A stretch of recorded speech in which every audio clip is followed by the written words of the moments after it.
Hola a todos, mi nombre es Juan José Salcedo, soy estudiante de último semestre de Administración de Empresas y en esta oportunidad vengo a hablarles sobre el teletrabajo. Teletrabajo, en términos simples, es trabajar desde la casa. Y es un tema muy importante tanto para la microeconomía como para la macroeconomía, sobre todo en esta pandemia que hemos estado atravesando. Desde que comencé mi carrera universitaria he visto que los profesores siempre recomiendan el teletrabajo como una alternativa a la forma tradicional de trabajar. Es válido. También he leído un sinnúmero de documentos que hablan sobre la importancia del teletrabajo. También es válido. He leído sobre varios estudios, normalmente en Europa o en Estados Unidos, que hablan de las bondades del teletrabajo y qué tanto nos puede beneficiar como país. También es válido. Pero, ¿realmente el teletrabajo es algo viable para Colombia? ¿Realmente es pertinente? ¿Realmente sí es efectivo, eficiente y nos permite mejorar la productividad de nuestro país? Esa es la pregunta. Entonces, vamos a repasar los pros y los contras que tiene el teletrabajo en nuestro país.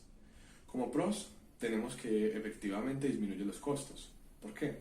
Porque no tenemos que pagar servicios públicos, no tenemos que pagar transporte para desplazarnos a nuestros lugares de trabajo, no tenemos que pagar por enseres o activos fijos, podemos prescindir de todas esas cosas, pero así como hay cosas muy buenas, hay cosas muy malas.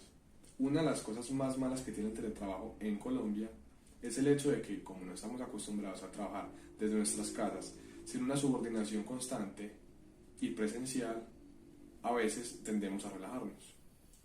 Eso es un problema. ¿Por qué? Porque contribuye a que no seamos productivos.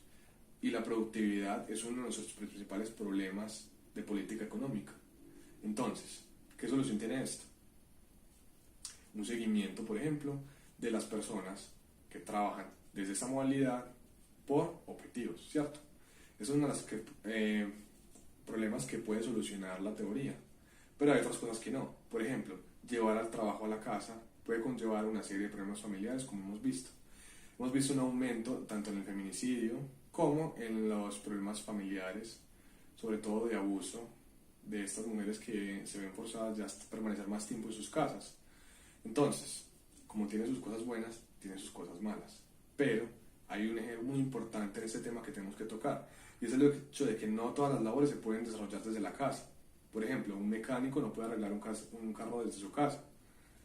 ¿Por qué? Porque no todas las personas van a llevar su carro a la casa del mecánico y porque puede que no tenga el lugar apropiado para hacerlo, ni las herramientas, ni el lugar, ni el espacio. Por ejemplo, otras labores no solamente dependen de un computador y una conexión a internet, como puede ser la de un administrador, un abogado, un negociador, etc.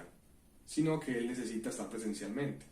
Por ejemplo, los vendedores ambulantes, las personas que venden frutas en ciertos lugares de la ciudad. Esas personas, por ejemplo, no pueden desarrollar sus actividades desde un computador, por ejemplo. No pueden estar en sus casas. Necesitan salir a desarrollar sus actividades. Entonces, nosotros como país, que dependemos tanto de las actividades primarias, tenemos que tener esto en cuenta antes de empezar a implementar ese tipo de cosas. Entonces, ha habido mucha presión en el sector académico. Ahora que estamos hablando de la cuarta revolución industrial, algunos de la quinta, en que haya un aumento gradual en el teletrabajo. Esto nunca lo habíamos intentado antes de la forma en la que estamos intentando en este momento. Y la pandemia nos ha forzado a perseguir este camino. Es algo muy positivo. Pero tenemos que tener en cuenta todos estos ejes, todos estos pros, todos estos contras, y mirar si realmente es viable y qué cambios debemos hacerle a esta modalidad. Entonces, en mi opinión personal, Colombia todavía no está lista para la modalidad de teletrabajo. Hay ciertas cosas que debemos mejorar, que tenemos que tener en cuenta. No todo el mundo puede hacerlo, otras personas sí. Las personas que lo hacen pueden hacerlo, es algo bueno. Tenemos que hacer ciertos ajustes, sobre todo en la productividad. Pero de resto es algo bien valioso este ejercicio que hemos hecho durante esta pandemia en términos de teletrabajo. Entonces, si bien no estamos listos, es importante que hayamos dado los primeros pasos en pro de aumentar nuestro índice de teletrabajo, como en los países de Europa, por ejemplo, o en Estados Unidos.